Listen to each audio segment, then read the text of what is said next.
Yes. Blizzard. I can't believe it. They have revealed the revamped talent trees for Druid and Death Knight. And this is important because this is one of the things they said they would do in the time running up to the alpha. So for this, I suppose we should just go through their philosophy, right? Yeah. So some of our biggest goals in the class of talent revamp are to increase player agency, our favorite word, over your character's progression and build, provide meaningful rewards while leveling, and reinforce your connection to class and spec. They also felt they had to retain many features of modern WoW specs. Because, yeah, so many abilities, some of which are central, wide variety of optional bonuses that have been created at various times over the years. Basically, I think it just comes down to, we want to do all this stuff. We also don't want to take away all of their toys. How can we fit everything into the current talent system? Oh, don't. It's a talent tree, like before MOP. Say visually, the trees are an intuitive way to represent the different paths you could follow while making many choices. And basically, it's the whole thing. There's actually so many rules and trade-offs in a talent tree. You just don't think about them because it's how the tree works and it all just makes sense visually. So they say that there's a significant difference, though, between Dragonflight trees and previous trees because you've got two of them. That's one of the big changes. Honestly, I was thinking about this a while ago. Playing Classic, I really thought about this. I'm like, oh my god, this solves so many problems those trees had.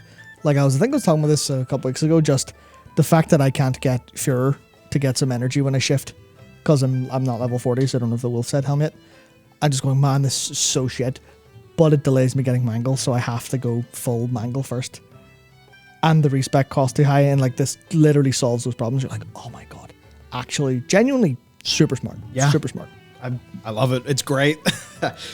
So they say that this is just because, right, the combined importance of class and spec. So the class tree, okay, that's got a core set of abilities available to all specs in the class and a higher proportion of utility choices. So that's when you are choosing some abilities or passives that draw on the identity of the other specs in your class to give your character some hybrid flavor, or just grab whatever you think is useful for certain content. Yeah. I like how there's an admission that that's just what some people want to do.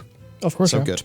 The spec tree is predominantly focused on bonuses that enhance your power in your main role. So keeping these separate is a way for them to just ensure you've got choices in both areas without, as an example, feeling compelled to give up loads of utility or off-spec buttons in order to maximize your main role performance. So it's just basically what you said. Solves so many of the problems that old trees had. Another fundamental change is that much more of your class is represented in the tree, instead of being awarded automatically while leveling up. So other than the starting abilities you obtain before you access the system at 10, the vast majority of just everything you get in your character is via the tree. Now, I say that this gives rise to some of the most important questions and challenges for the new system. Okay, so let's talk about these. So here are some of the answers to questions and answers that just shit people might be wondering about, okay? Some abilities are critical to my rotation. Will that mean I have to build a certain way?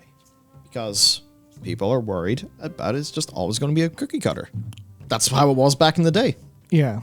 Right. And that is based on what I've looked at. I haven't looked at these. Obviously, they just went up. I'm kind of skimming through now to try and catch stuff.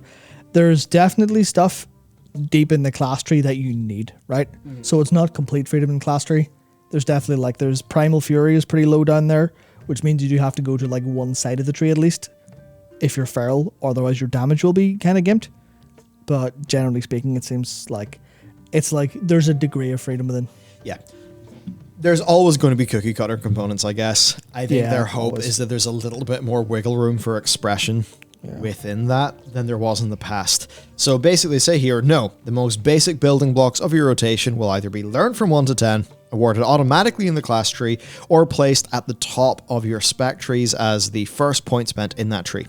In other cases, major abilities that they expect to be part of most builds will be near the start of a tree or easily, accessible on a path. So that seems pretty decent. Yeah, I mean, I'm going to continue nitpicking because otherwise we've nothing to say, right? That's the thing to do. It's also what they want. That's why they've published this. Yeah, so, and this is actually more a nitpick of the communication. Some abilities are critical to my rotation. Yes. Will that mean I always have to build a certain way? Then they talk about the abilities and major abilities. They don't talk about the overall build. It makes it kind of unclear to me because they kind of go, oh no, the building box will be there. And to me, that's like, oh yeah, no, Moonfire is like, or sorry, not Moonfire. Moonconform is there, so you'll get Moonconform pretty early to go down the class tree. That's always going to be there. Yeah. Because it's linear, it's not cookie cutter, then you split up. But then I go down, it's like, well, improved Sunfire's at the bottom. And that's like, improved, well, no, hang on. Yes, it is. So I'm trying to find exactly which one it is. It's, row 7, improved Sunfire. Or like, that's kind of necessary. Same with Ursine Vigor for bears. Like, that's, you're going to need that, because that's, you get extra health and armor when you shift in. Yeah. Actually, maybe not Ursine's Vigor. That's interesting. That's an interesting one for, anyway, continue. Oh, well, a certain piece of utility is important in a certain bit of content, right? Like interrupts around plus. Does this limit my choice? Similarly, the more likely something is to be required for, to be all but required for some players, the more they will place it in an appropriate location, one that still leaves you with choices. I think there's still like maybe a few sort of quibbles there with the trees that are as presented, perhaps, as you were kind of indicating.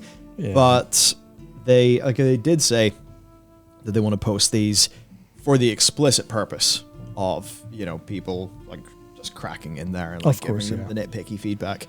Does this mean it's possible to make very bad builds? In short, yes. Oh yeah, of course. So they've got some guardrails, but basically, yeah.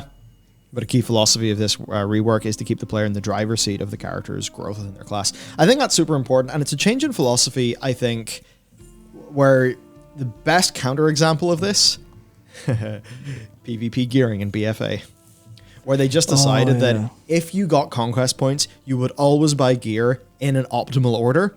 Therefore, we will just give you gear in this order and you won't even buy it, so you won't have any of that freedom. Whereas the freedom to like make the wrong choice there could fit a player who's maybe doing a hybrid gearing strategy. So their, big system that would be perfect didn't actually fit loads of players. So that just like shows the difference. Yeah, it's that thing of you can't kind of ask for choice and be prescriptive at the same time. That kind of thing. So yeah. No, I'm just, if I'm a little bit quiet, don't worry, I'm just trying to pick holes in this. So I'm looking through it and I'm even seeing stuff like I see people say in chat and, and elsewhere, having a kick in the talent tree is just trolling. Because that means you could be a balanced druid, as an example, and not have solar beam. If you're going into M+ without solar beam as a balanced druid, that could full well be construed as trolling. But it is an option. You could go around it. And I think maybe some of their thought is, like, as a player levels, if they actually are building their character, they're probably going to think about and understand these things more. Like, I think that's something that's lost when you just automatically get shit, right? Like, it's just, okay, I have a thing, put it in your bars. But if there's choices and people are actually thinking about how they grow their character, I'd at least hope that would like foster a greater degree of understanding. Yeah. So obviously, without seeing how many points we have or how these points are required to go think how it's generally balanced overall, it'll be hard to say.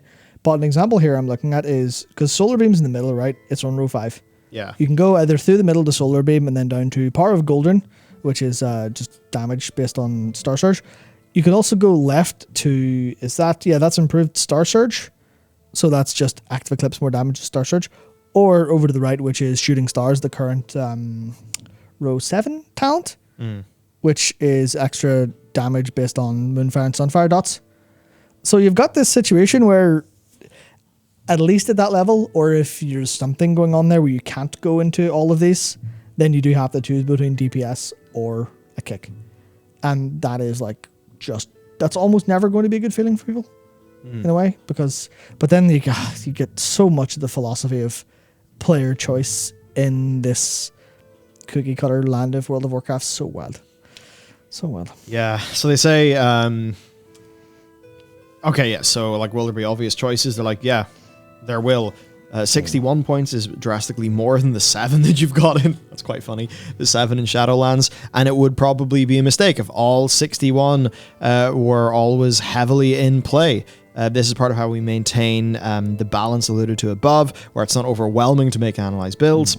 The tree contains a spectrum of more basic abilities, all the way to comparatively more advanced ones. And one of the advantages of the system is letting you draw that line. So, more for the players. I think that's good. Yeah. Doesn't this mean I will use some of my points to rebuy things that were baseline in Shadowlands? Yep. Well, they're basically like, yeah. But they're taking everything and all the borrowed power out and then making a permanent system. So, like, of course. Yeah, it's like, this isn't a new system that's going on top of this is a rework of how your power works. Yeah. It's just obviously there's going to be stuff in translation there, but yeah. So they say they hear this feedback as a primary concern about having much less stuff than you had in Shadowlands. After starting with your basic class and spending 61 points in the tree, are you going to feel pruned? That's definitely a worry. I mean, we've experienced that feeling of just being smashed when we move into the new expansion. So they say openly, the goal is that you don't. They'll be looking for feedback in this. Their goal for a Dragonflight character is to feel that it has a similar amount of power and complexity, which can be hard to quantify, as a Shadowlands character. The main difference is you getting to choose which active buttons and passive bonuses make up the toolset and potentially having combinations that were previously impossible. Which certainly does mean there's maybe a few more areas of mixing and matching that we could get, which would be nice. Yep. Yeah. Absolutely. Some other things. Right, so one other set of questions around basically what things are awarded automatically. So they have some broad categories here. So abilities learned before 10, which are the most basic things like your Moonfire and your Death Strike. Buttons whose impact is primarily non-combat and non-power related, like Teleport, Path of Frost, Revive. Non-stacking group buffs or spells, where a group virtually always wants, one person with the ability, like Raise Ally, Rebirth, and Mark of the Wild. Yeah. Saw quite a few people post about Mark of the Wild on Twitter. That's interesting, having Mark of the Wild back. I'm pretty happy with that overall, because I think Mark of the Wild is very, very cool. But I am also thinking, Druids have a lot. If they're going to have access to, depends on obviously how the balance is, but if they're going to have access to Stampeding Roar still, they have access to a combat res, they have access to Mark of the Wild, they're going to be pretty useful overall. Which is obviously, I guess, maybe the point. So it'll be interesting to see if anyone else gets anything back in that way, because bring the player, not the class, is such a big thing. Mm-hmm. Such a big thing that they can't solve, haven't solved, and I don't know. Honestly, given they've not talked about it in a while, just like, just fuck it, whatever. We'll do whatever. Yeah. Basically, like when it comes to a lot of the specifics, they kind of just said that they kind of default to let the player kind of make the choice and build it, like just when they're not super sure. Well, that's at least my reading of this. Then finally, for a few nuts and bolts, which this is probably the bit with the actual kind of important little tidbits. So the experience of using the tree will be more intuitive when you play with the system in-game, but we want to provide some explanation here for those who want to analyze the current draft trees. I think that's decently important.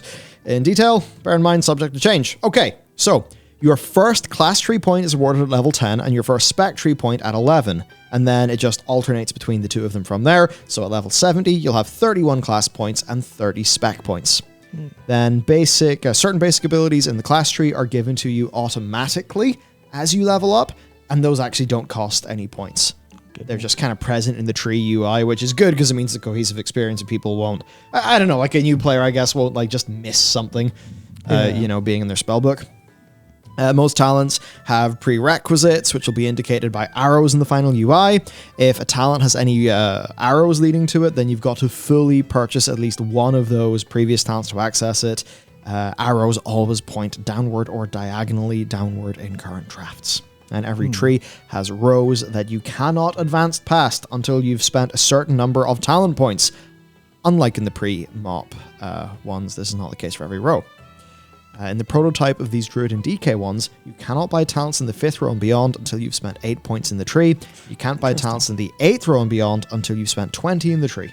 And, this is the other one, there's slightly more than meets the eye in these, because there are octagonal choice nodes, where you'll get one of two choices. So, that's just a bit more similar to what we've been used to. Yeah, it's the hybrid of that is kind of interesting because it kind of makes sense. It's also it's a way to have the same size of tree and just slot different things in, because there's definitely, I don't want to say weird, but there's very choices that feel very much, these are very modern choices. Like there was one that was interesting. What was it? I'm just going to crack a window. Yeah, no worries. Oh yeah, it was, there's New Moon and Fury of Elune as balance spells are a choice. And that is literally just, those are two of the row 7 talents as it is. It's like, there you go. We can't figure out how to put these in the talent tree, or we think they serve a very similar purpose. So, fuck it, make it just a binary choice. Same with, there's actually some pretty cool new stuff in here as well. There's Incarnation versus Convoke as a choice, which is basically just, here's a massive value thing. We can't give you access to multiple of these. Here's a choice. Yeah, Because if you were able to find a way to have multiples of these, like if you had Incarnation and Convoke, which you obviously can have now, if you had that, you'd have massive burst, as opposed to just Convoke. I think what's nice about this new talent system is it gives them like every tool in the book basically as designers. And I think it means that whenever they're presented with a problem, they have more specific solutions. Because like the way the talent trees currently have been, it's like a very one-size-fits-all solution and everything has to fit into that mold. Yeah. Whereas this is like a big expansive system with multiple tools within it. So, you know, where do you put a talent? Does the talent require another thing? Do you make an octagonal node? They just have a lot of freedom, I think, and that's like what's really important.